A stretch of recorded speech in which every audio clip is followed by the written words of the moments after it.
नमस्कार।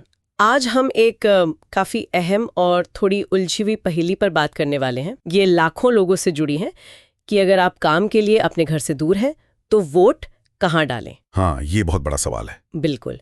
और बिहार में अभी जो मतदाता सूची का वो स्पेशल रिवीजन हुआ, SIR जैसे कहते हैं। जी, स्पेशल इंटेंसिव रिवीजन। हाँ, तो उसमें कई प्रवासी मजदूरों के नाम लिस्ट से हटा दिए गए इसी वजह से।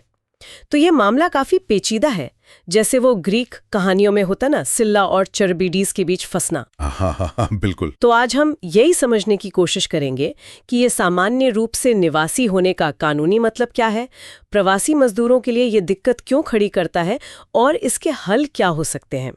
चलिए इसे परत दर परत खोलते हैं। बिल्कुल, देखिए, ये जो पूरा मुद्दा है, ये जन प्रतिनिधित्व अधिनियम 1950 की धारा 19 पर टिका है।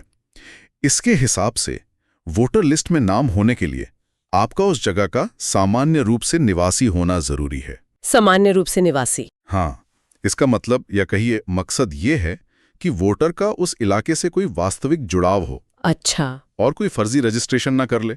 और इसी में धारा 20 ये भी साफ करती है कि सिर्फ घर का मालिक होना काफी नहीं है, लेकिन अगर आप कुछ समय के लिए मतलब अस्थायी तौर पर कहीं बाहर हैं तो भी आपको अपने घर का ही निवासी माना जाएगा। ठीक है। और एक दिलचस्प बात और है, 2010 में एक नई धारा जोड़ी गई, धारा 20A। हाँ। इससे जो प्रवासी भारतीय हैं, NRIs, उन्हें भी उनके पासपोर्ट वाले पते पर वोट देने का अधिकार मिल गया, भले ही वह सालों से बाहर रह रहे हों। अच्छा, तो NRIs के लिए तो ये सुविधा है, पर मजदूरों के लिए दिक्कत तब आती है जब चुनाव आयोग, जैसे वो SIR प्रक्रिया में, जी, जब उन्हें कोई वोटर अपने पते पर नहीं मिलता तो वो मान लेते हैं कि ये स्थायी रूप से शिफ्ट हो गए हैं और नाम लिस्ट से हटा देते हैं। हाँ बिल्कुल, ड्राफ्ट सूची से नाम हट जाता है। फिर ये बात थोड़ी अजीब नहीं लगती? हमारा संविधान तो अनुच्छेद 19(1)E के तहत सबको भारत में कहीं भी बसने का अधिकार देता है। सही बात है। और आंकड़े भी हैं, जैसे वो 2020-21 का श्रम बल सर्वेक्षण बताता है कि भारत की करीब 11% आबादी, मतलब लगभग 15 करोड़ वोटर, काम के लिए प्रवास करते हैं। बहुत बड़ी संख्या है ये। हाँ, और इनमें से कई तो अकेले जाते हैं, कहीं अस्थायी तौर पर रहते हैं, लेकिन अपने घर तो नियमित रूप से आते जाते हैं। जहां परिवार है, संपत्ति है, तो फिर उन्हें स्थायी रूप से शिफ्टेड कैसे कह सकते हैं? यहीं पर देखिए, गुवाहाटी हाईकोर्ट का एक पुराना फैसला 1999 का, वो काफी अहम हो जाता है। अच्छा, क्या कहा था कोर्ट ने? कोर्ट ने सामान्य रूप से निवासी को समझाया था। कहा कि इसका मतलब है उस जगह का अभ्यस्त निवासी होना, मतलब आपका वहां रहना स्थायी किस्म का होना चाहिए, सिर्फ कुछ वक्त के लिए नहीं। आपकी नियत, आपकी मंशा वहां स्थायी रूप से रहने की होनी चाहिए। मंशा। हाँ, तो अगर इस नजरिए से देखें तो भले ही प्रवासी मजदूर काम के लिए अस्थायी रूप से बाहर हों, अपने मूल निवास के संदर्भ में तो वो सामान्य रूप से निवासी की शर्त पूरी करते हैं, क्योंकि उनका असली घर, परिवार और इरादा तो वहीं रहने का है।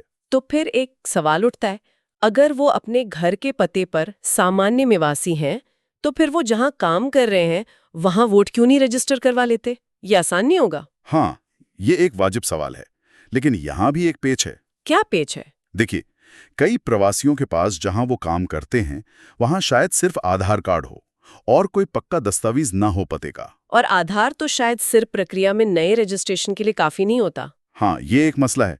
और दूसरा, वही कानूनी सवाल फिर से खड़ा होता है, क्या वो काम की जगह पर सामान्य रूप से निवासी की वो जो कोर्ट की परिभाषा है उसे पूरा करते हैं? क्या उनकी मंशा वहां स्थायी रूप से बसने की है? अक्सर नहीं होती।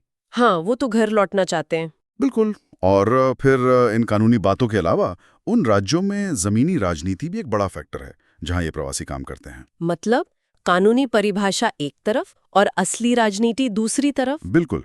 अब देखिए, कुछ राज्यों में, खासकर जहां क्षेत्रीय पार्टियां मजबूत हैं, वो बाहरी राज्यों से आए प्रवासियों को अपनी वोटर लिस्ट में शामिल करने पर आपत्ति जताती हैं। अच्छा, क्यों? उनका तर्क होता है कि भाई ये लोग स्थायी निवासी नहीं हैं, ये हमारे राज्य के मुद्दे नहीं समझते, तो इन्हें यहाँ वोट देने का हक क्यों मिलना चाहिए? तो भले ही कानूनन, मतलब डी जुरे, उन्हें वहां वोट डालने का अधिकार शायद मिल भी जाए, लेकिन इस सामाजिक और राजनीतिक विरोध के कारण असल में, यानी डी फैक्टो, उनका वोट डालने का अधिकार छिन सकता है। तो मतलब उनका नाम लिस्ट में जुड़वाना ही मुश्किल हो जाता है। हाँ, व्यवहारिक तौर पर। और सुप्रीम कोर्ट को भी जब SIR से जुड़े मामले देखने पड़ते हैं तो इन जमीनी हकीकतों पर, इन राजनीतिक पहलुओं पर भी विचार करना पड़ता है। ये स्थिति थोड़ी अलग है। जैसे हम देखते हैं कि शहरों में लगभग 50% वोटर आलस में या किसी और वजह से वोट डालने ही नहीं जाते, या ज्यादातर एनआरआई अपना वोट नहीं डाल पाते। तो क्या प्रवासी मजदूरों की भागीदारी में कमी को भी हम इसी तरह देख सकते हैं? मतलब उनकी अपनी दिक्कतें हैं। देखिए, चुनौतियां तो हैं, लेकिन इन वजहों से प्रवासी मजदूरों के मताधिकार को नजरअंदाज करना ठीक नहीं होगा। उनकी स्थिति अलग है। वो सक्रिय रूप से वोट डालना चाहते हैं, पर सिस्टम की वजह से मुश्किल होती है। हाँ, ये बात सही है। और ऐसा नहीं है कि भागीदारी बढ़ाने के उपाय नहीं हैं, उन पे काम भी हुआ है। जैसे एक तो ये कि वोटिंग के दिन जो वैधानिक छुट्टी होती है उसका कड़ाई से पालन हो। हाँ, ताकि वो वोट डालने जा सके। बिल्कुल। या फिर उनके घर जाने के लिए खास बसें और ट्रेनें चलाई जाएं। चुनाव आयोग ने तो बल्कि एक पायलट प्रोजेक्ट भी किया था, multi constituency remote electronic voting machine, RVM का। हाँ, मैंने सुना था इसके बारे में, आरवीएम। जी, वो एक ही मशीन से 72 अलग अलग निर्वाचन क्षेत्रों के वोट हैंडल कर सकती थी। ये खास तौर पर अंतर्राज्यीय प्रवासियों के लिए थी। तो फिर वो लागू क्यों नहीं हुई? उसमें कुछ राजनीतिक दलों ने चिंताएं जताई थी, कुछ प्रशासनिक और तकनीकी चुनौतियां भी थीं, तो फिलहाल उसे रोक दिया गया है। तो जब तक रिमोट वोटिंग के लिए कोई मजबूत और सबकी सहमति वाला, मतलब सर्वमान्य कोई तकनीक नहीं आती, तब तक दूसरे उपायों पर सोचा जा सकता है, जैसे घर जाकर वोट डालने के लिए अतिरिक्त सवैतनिक अवकाश, मतलब एक्स्ट्रा पेड लीव। ये एक अच्छा सुझाव हो सकता है। हाँ, और संसद को भी जनप्रतिनिधित्व अधिनियम में संशोधन पर विचार करना चाहिए, ताकि प्रवासी मजदूरों को ये विकल्प चुनने का अधिकार मिले कि वो वोट कहाँ देना चाहते हैं, अपने घर पर या जहां वो काम करते हैं। हाँ, ये जरूरी लगता है। तो कुल मिलाकर ये एक काफी जटिल संतुलन बनाने की कोशिश है।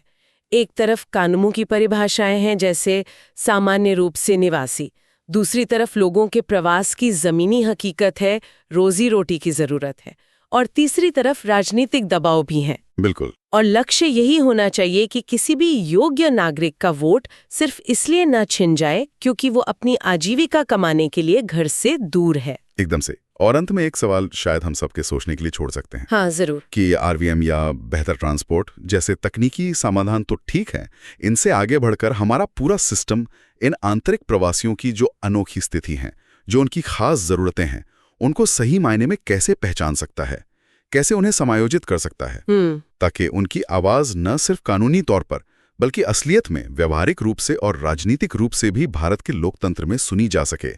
ये उसी प्रतिनिधि जवाबदेही से जुड़ा सवाल है जिसका हमने शुरू में जिक्र किया था। बहुत गहरा सवाल है और इस पे सोचना वाकई जरूरी है।